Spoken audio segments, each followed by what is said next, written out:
Assalamualaikum warahmatullahi wabarakatuh. Salam sehat Bapak Ibu sekalian. Perkenalkan nama saya Tri Andi Subagio dari Project Improvement dan Development PT Borneo Indobarat.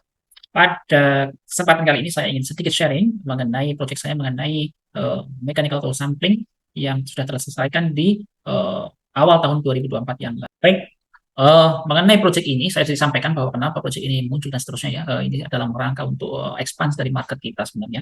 Nah, dari waktu ke waktu tahun 2015 itu produksi kita di 6 juta ton metric ton per annum ya. Kemudian di tahun 2030, kemudian di tahun 2023 yang lalu kita sudah mencapai 42 juta ton dan tahun ini di 2024 kita akan mencapai kurang lebih di 46 juta ton. Nah, untuk bisa menjual 46 juta ton inilah dan seterusnya ya, maksudnya tidak hanya 46 juta ton sampai lebihnya nanti kurang lebih di endingnya nanti 2025 itu ditargetkan kurang lebih 51 juta ton.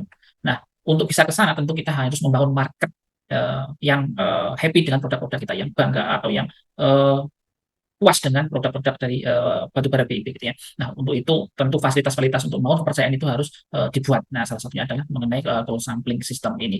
Nah, agar nanti market kita meluas terutama di Cina ya dan India. Jadi market terbesar kita adalah di Cina, kedua di India.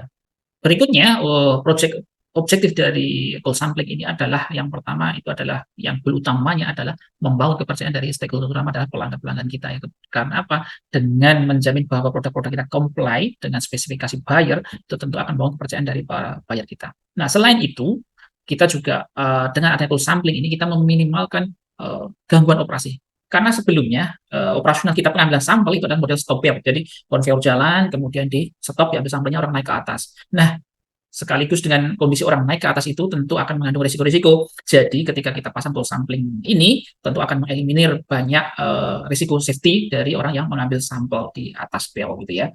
Secara sistem ini bisa saya jelaskan bahwa kita memiliki dua konveyor CV12, CV14 dan CV22 di mana CV14 dan CV22 itu untuk mensuplai bus yang ada di laut itu dengan kapasitas bus kurang lebih 7.500 sampai maksimal di 10.000 TWT gitu ya. Nah, kemudian co-sampler yang kita pakai adalah model crossbell, tipe crossbell. Jadi konveyor yang berjalan ke arah misalnya ke arah kanan gitu ya. Nah, itu sampling yang memotong dari tegak lurus dengan aliran si flow-nya batu bara yang mengikuti tentu saja ikut dengan arah aliran berjalannya si bell conveyor. Nah, dari semua sistem yang ada di cold sampling ini kita kontrol dengan sistem PLC programming ini nah dan di sana itu akan berjalan secara otomatis. Jadi kita secara program itu bisa kita ambil samplingnya berdasarkan mass base ataupun time base gitu ya. Nah, saat proyek ini berjalan, tentu kita banyak hambatan, banyak tantangan ya. Nah, dari secara fisik kondisi lapangannya itu ada dua yang saya rasakan. Yang pertama adalah mengenai konveyor PLC yang kecepatan cukup tinggi, jadi ini apa high speed conveyor. Kemudian tempatnya yang di pantai, jadi potensi membentuk polusi nanti jika ada spill atau jatuhnya batu bara ke pantai atau di laut. Selain itu ada buntut dari high speed conveyor ini karena kecepatan yang tinggi ternyata kita kesulitan, sangat sulit untuk mencari supplier yang punya pengalaman, punya experience memasang dan membuat sampling ini di kecepatan 7,3 meter per second. Tim saya sendiri juga ada tantangannya, ada masalahnya ya.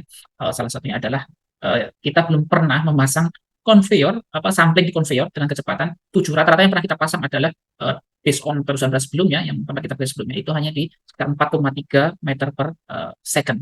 Jadi ini cukup menantang buat tim kita karena ini hal baru karena high speed conveyor ini. Untuk mengatasi beberapa tantangan tadi, tentu kita harus berusaha mewujudkan teamwork dengan leadership yang kuat ya. Nah, untuk membentuk teamwork kemudian leadership yang kuat ada beberapa hal dasar yang harus dimiliki oleh satu tim. Bagi saya yang pertama tidak jujur adalah mengenai integrity, kemudian kompetensi, loyalty, komunikasi dan friendship. Nah, dengan mengkombinasikan beberapa hal ini, tim kita bisa padu, bisa bekerja, berkolaborasi menyelesaikan proyek ini. Jadi dengan bentuk dan contoh yang baik, dengan nilai-nilai dasar ini diharapkan tim kita itu bisa fun, bisa enjoy juga dan bisa berkolaborasi menyelesaikan proyeknya. Seperti saya katakan tadi yang jadi tidak bisa tolerir bagi saya adalah integrity, kemudian disusul dengan kompetensi karena ini ada hal baru dengan kecepatan 7,3 itu kompetensi kita cukup ada gap ya dari rata-rata speed conveyor 4 kemudian naik ke 7 itu jadi gap kompetensi kita dan kita harus akui dan kita harus mau belajar ke sana karena memang di sana tidak ada. Nah, dengan hal baru ini tentu kita setelah selesai proyek ini menjadi kompetensi akan lebih baik lagi, akan bertambah dan naik gitu ya. Project Sampler ini sebenarnya diinisiasi di bulan Maret tahun lalu ya, tahun 2023. Nah, kemudian kita target selesai di Q2 2024 sekitar bulan Mei. Nah, secara fisiknya sebenarnya di bulan Maret 2024 itu sudah selesai, tapi kita harus beberapa melewati masa tes ya. Jadi secara kualitas sampelnya ada sebenarnya namanya bias test itu kurang lebih beberapa bulan, ada 2 bulan lebih, kurang lebih seperti itu. Jadi memang dari awal sampai akhir hampir setahunan gitu. Cukup take time.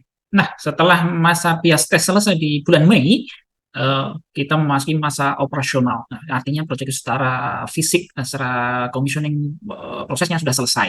Nah, setelah selesai ini kita refleksikan ternyata ada beberapa lesson learn yang bisa kita dapat dari proyek ini selama ini berlangsung. Yang pertama adalah bahwa empowerment delegation dalam satu proyek, bahkan dalam banyak hal, tidak hanya proyek saja ya, ini penting, penting. Jadi ketika kita memberdayakan tim, memberi kepercayaan tim, itu ada kebanggaan dari tim kita ketika diberi kepercayaan dan diberdayakan dengan maksimal sesuai kompetensi.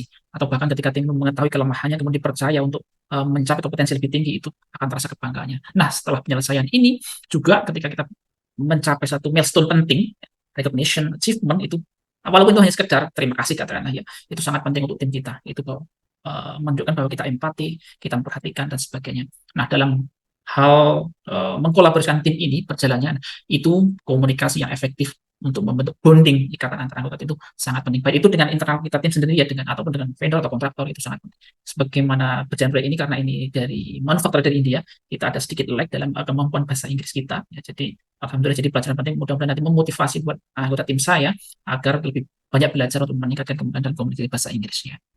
Sebagai penutup presentasi saya ini, dalam penyelesaian proyek ini, perlu kita bentuk tim dengan integritas, dengan kompetensi, dengan kualitas, dengan friendship, dan seterusnya, yang bisa membentuk suatu tim berkolaborasi dengan baik. Kemudian, tim ini harus didorong dengan kesadaran penuh bahwa seberapa penting proyek ini berjalan. Itu harus difahami oleh semua anggota tim. Karena itulah modal awal agar dengan kemudian tanpa banyak intervensi, tim ini bisa bekerja dengan baik. Dengan seperti itu, diharapkan suatu tim akan bisa bekerja untuk menyelesaikan proyek dan semua tantangannya. Karena dalam perjalanan proyek tidak mungkin tidak tantangan, pasti ada. Terutama di proyek sampler ini, ya high speed, kemudian tidak ada manufaktur yang bisa di kecepatan 7,3 dan seterusnya. Dan alhamdulillah proyek ini terselesaikan dengan baik di bulan Mei yang lalu setelah bias tes. Terima kasih, semoga bermanfaat. Assalamualaikum warahmatullahi wabarakatuh.